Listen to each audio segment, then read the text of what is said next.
Good evening, welcome to On the Bench, the only sports discussion show for Northern Lincolnshire and East Yorkshire, right here on Estuary TV. I'm Rachel Chadwick. And I'm Rob Underwood. Now, you may have been keeping up to date with the show through Virgin Media, Channel 879, online via our YouTube channel or even on our Facebook and Twitter pages, but... As of this evening, we are now on Freeview Channel 8, covering your area, and we're here for you. So if you'd like to be featured on the show, or you have any local sporting news, then we'd love to hear from you. Well, coming up on the show this evening, Tom Reed and Stu Cox are here to answer your questions in A View From The Estuary. Matt Denson, our intrepid reporter, visited Scunthorpe Hawks VX Club at the Pods. And we'll be chatting to Liz McTernan, bronze medalist at the Paratriathlon World Championships in New Zealand. Also, from Rasio Bikes, we have Joe White. But before all of that, here's this week's Team Talk. Cleethorpes Town recovered from their 6-1 defeat last weekend with a massive 7-1 victory over Appleby-Frodingham. The win moves Cleethorpes back to the top of the table. Grimsby Town stay fourth in the conference after their 2-1 win over Barnet. Ross Hanna and Liam Hearn scoring the second half goals to give Barnet their first defeat since September. Next up for the Mariners is Colville Town away in the FA Trophy. Grimsby Borough travelled to Bottisford but sadly came away with a 2-0 defeat. Danny Bolton and Jake Quickerdon scoring for Bottisford. Next up for Borough is Cleethorpes Town at their own ground at Bradley FDC. And finally, after defeat last time out, Hull City were hoping for a win against Premier League strugglers Crystal Palace. But despite Palace having a man sent off, Barry Bannon scored their winner with only 9 minutes remaining. Hull remain in 14th and they take on Liverpool on Sunday at the KC.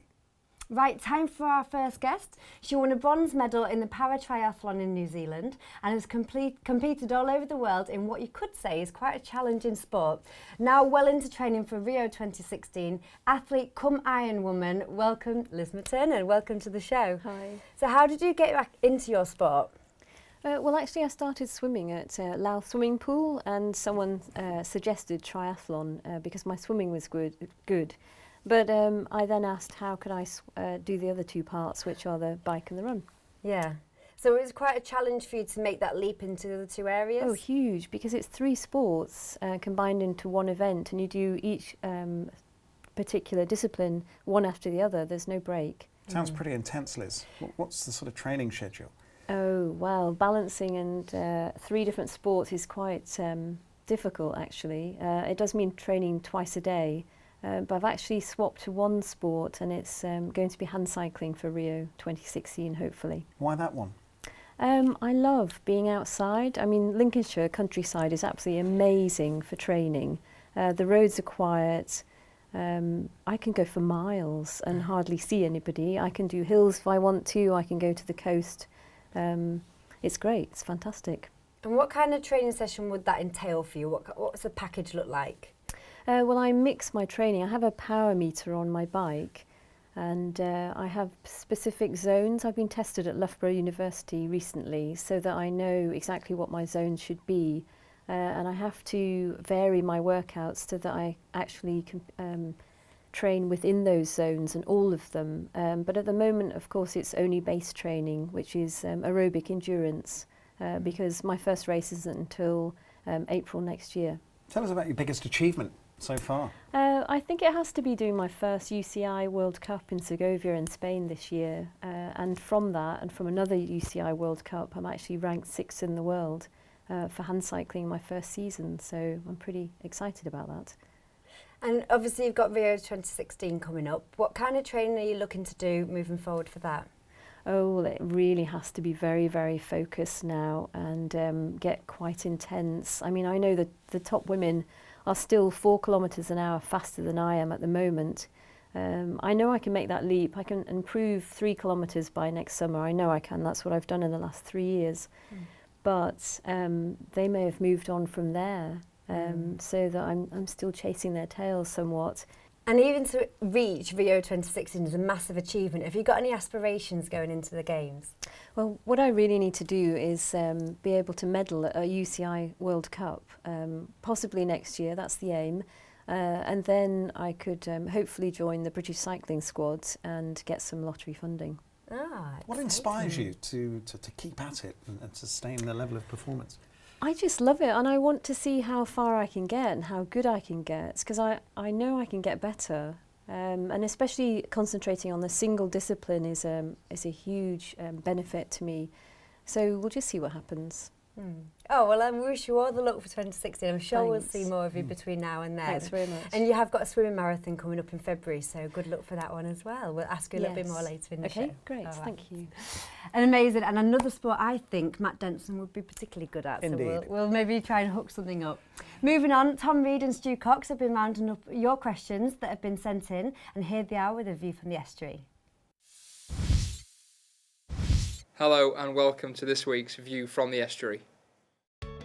Can Louth Town stop their recent slump and begin a rise up the table? Yeah, I think they can do that with the new manager in place. Yeah. He's obviously going to change things and mix around the team and formation, so that it only takes one good game to kickstart your season, so that could be around the corner. Yeah, obviously they did well as well last season, finishing third, but at that level, a load of new players come and go. You know, you're lucky if you use 60 players a season at that league. He's been bringing in his own players, as you've said, and there's also as well a couple of outgoing players who we don't think can quite cut it. But there's always a chance in football. They're just going to have to take it game by game. Who knows? It could happen on Saturday. Yep, the next game obviously against Hull Road Rangers, so that could be the game to kickstart this season. Yeah. Who is your favourite to replace Brian Laws at Scunthorpe United?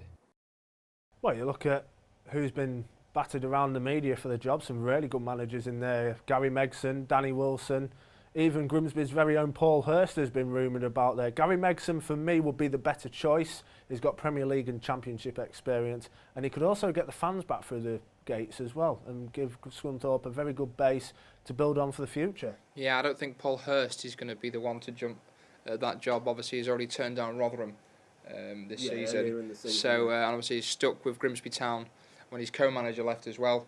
So I think he's going to be quite loyal to the Mariners. So I think, as you said, Gary Megson is going to, as far as the club are concerned, that's probably the best option if he can get in there, yeah. Has the profile of rugby league in Britain been enhanced after this year's World Cup?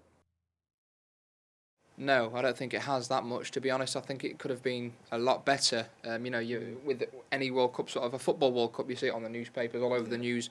I don't think that's been the case with this Rugby League World Cup. You've not seen too much of it on online in newspapers and on the television. So I think in that respect, it's not been raised that much. I think in certain extents it has. If you was actually at the games, you would have got a feel for rugby league. But if you was watching it on the TV, it wasn't covered enough. There was only the England games and match highlights on every week. The semi-final in Wembley, there was nearly 70,000 there though. So you look at it like that, and maybe it could see more people through the gates at Super League teams and your lower league, rugby league teams. New teams are coming into the rugby league all the time. Coventry are entering a rugby league team this season. It's not really in a stronghold for it. So I think in a way it has, but certainly more needs to be done in the media. Yeah, I agree with that.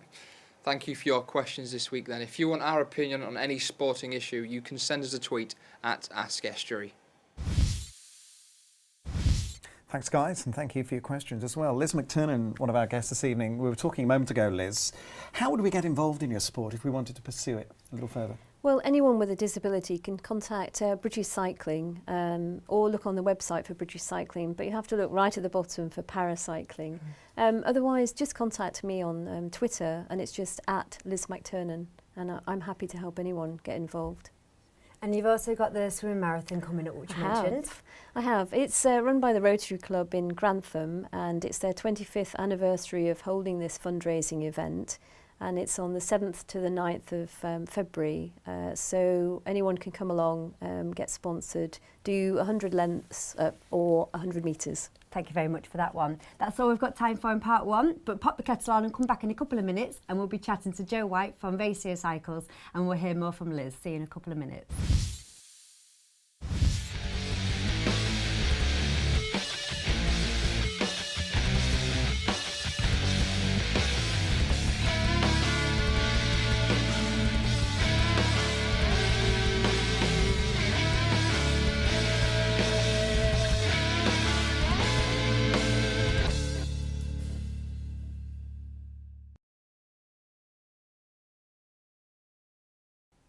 Welcome back to On the Bench.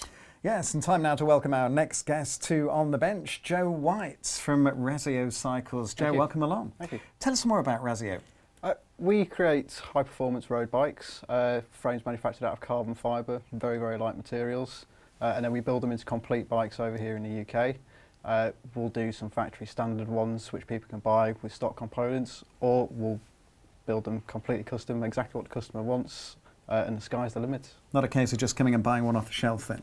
No, absolutely not. You can customise absolutely anything on a bike, and the sizes and specs of different items can make a huge difference. Fantastic. And you actually compete in elite cycling yourself as well. Tell us a little bit about that. I do. It's taken a few years for me to get there. And I've had a bit of an up and down season this year. I started with a car crash, unfortunately, and I basically lost the first half of my season because of it. So I built up slowly and made sure I got enough points, hold my licence category, and turns out I did actually end up winning an elite race and podium in 2 others towards the end of the season. How did you cope with that? How did you cope with that then? You were in a car accident and you come back and bounce back with such a terrific performance. It's not easy at all. You get to the point where you think, I can't do it anymore. I've lost absolutely everything in terms of fitness, and you almost pack it in and say, I'm not going to ride my bike anymore. And then somehow you just go, I need to go out on my bike. I've got to do it. So what spurs you on? What is your kind of drive? What's your inspiration? Progression, really. There's so many categories in the structure of racing that there's always something for you to strive for to go up to the next category. So going as high as I can go, for me, is the objective. Is it more popular now than ever, cycling, would you say? It's hugely popular now. I started a couple of years before the Beijing Olympics, and I'm sure you remember Beijing. Cycling went absolutely huge, it went mainstream, and the number of participants in racing and people you see just out on a weekend, there's so many more people. I'm sure Liz will agree. Definitely. And the roads are covered in cyclists now, and it's fantastic. Yeah, definitely. And Liz, as well, you've kind of experienced being in an accident, having to come back from that. Do you kind of see the same emotions from that in terms of Joe coming back and fighting stronger? Oh, definitely, yes. But for me, you have to find something, because I did so much beforehand, I had to find a new interest, because I was never going to be as good as I was before my accident at different sports like horse riding and things. But when you get a passion for something like cycling, there's no stopping. You just can't stop. Remind us what else is coming up for you then, Joe? At the moment, it's winter training. So, same as Liz, I imagine it's long, slow base miles, building up your endurance as much as you possibly can. And then I'm hoping I should be getting out to Spain for a couple of training camps after Christmas, just building up to next season, probably starting in about March. Any hopes for next year? Keep raising up as many points as humanly possible. Do you work towards titles or kind of championships, or what do you work towards? Well, like I said, it's a points-based system. Right. So you gain however many points you can. A win is worth more points than a second, etc. Right. And keep moving up. But obviously, the wins are the ones that motivate you the most. Absolutely. Now we've sent him to try a range of different sports, and this week it's the turn of the Scunthorpe Hawks VX team. Ever heard of VX? Neither had Matt Denson, but he's armed and ready. Take a look at this. Here's a strange thing. In the office, we get a phone call. Can you come down to Scunthorpe? Can you come and join us in VX? Apparently VX is a sport. Is it? I ask myself. Don't know. Well, today in Scunthorpe, we're going to find out exactly what VX is. I'm told it's an extreme form of dodgeball. This could be interesting. I know nothing about this. Come and find out. Oh, yeah?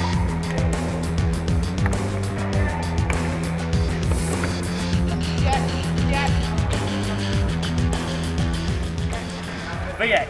I told you outside I know nothing about this. This guy's going to tell us a little bit more about it. Who are you? Tell me a bit about this sport. I'm James Foster, and I've been playing the sport for about 3 years now. You're not bad at it, are you? No, I represent Scunthorpe and the England squad. Okay. So tell us about it. I've got this thing, what do you call it? Stinger. I've got a stinger. A stinger? Yeah. What do we do with it?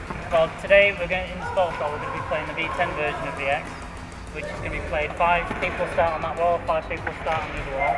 The referee will kick the balls, they'll splay out all over the place. And the players have to run in, collect the ball, and then we play. How many's on a team? There's 5 each side. Okay. And how long does it last for? Lasts for 4 quarters of 4 minutes. Okay, so it's quite a high tense game. Very high tense, yeah. Okay. Non-stop action all the time. And the idea of the game, tell us the idea of the game. It's extreme dodgeball. Yes. As soon as you get hit, you're out momentarily. Raise your hand. referee says play on, you're back in the game again.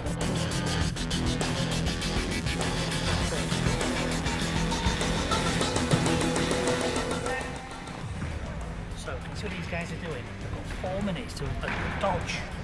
That's the whole idea of the game. We just need to see how many times they get hit. So the one that gets hit the least, I believe, is the winner. To score points, you just pick up the ball, throw it at the opposing player. The places that count as a hit and where you'll get a point from is anywhere apart from the stick, your hand that's on the stick, and the face and neck. They don't count. They don't count at all. Anything else counts.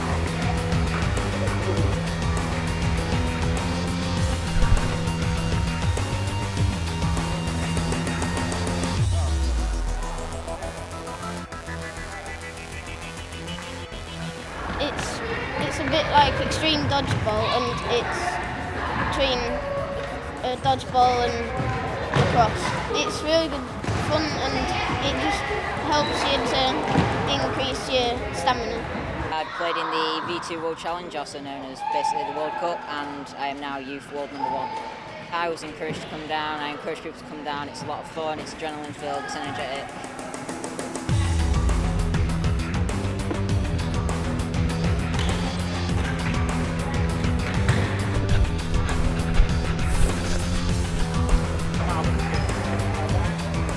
So that was great.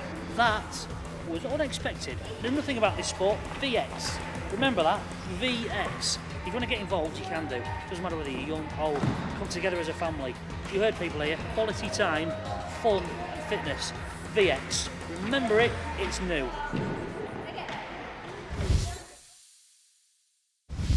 Thanks, Matt. Now, one of the stories that's been in the headlines over the weekend is the news of Jonathan Trott, the England batsman, and his decision to leave the Ashes tour down to stress. Now, he endured a difficult time in the first test in Brisbane, which you may remember England lost by 381 runs. His departure means England may have to change round their batting order for the second test. So how do we think stress can be combated in sport? Because we see it throughout lots of different sports. Joe, do you see it in cycling much? Yeah. I mean, particularly if you speak to any full-time professionals, it's hugely important because they're paid for it at the end of the day. Mm-hmm. If they get injured or they make a mistake, it's their contract, it's possibly their career, and it could be life-changing if anything changes. So it's a very stressful situation. The stakes are high, aren't they, Liz? Mm. They are. If you miss even one day of training, of course your competitor may have done that day of training, and that mentally makes you think, oh, well, I'm behind. And then there's you may overtrain to make up for the missed training, and then that's a recipe for disaster. Do you feel extra pressure, especially going into the Olympics in 2016? Do you feel extra pressure building up to that? Oh, not yet. But 3 years ago. Because I have 3 years, but 3 years go so quickly, doesn't it? Because we're already a year post 2012. Yeah, so I just know it'll go past in a flash, yes. So you're ready for it? I think so, yes. Good. Oh, well, I wish you all the luck, and Thanks. hopefully we'll see both of you in lots of different events coming forward in 2014. Indeed. Thank you. Well, sadly, that's all we've got time for this week. Thanks to Liz McTernan and to Joe White for joining us in the studio. We'll be back next week for more of the same right here on Estuary TV on Freeview Channel 8 and Virgin Media Channel 879. And, of course, don't forget to check out our Facebook and Twitter pages as well. So from all of us here, out on the bench for now, bye-bye. Bye.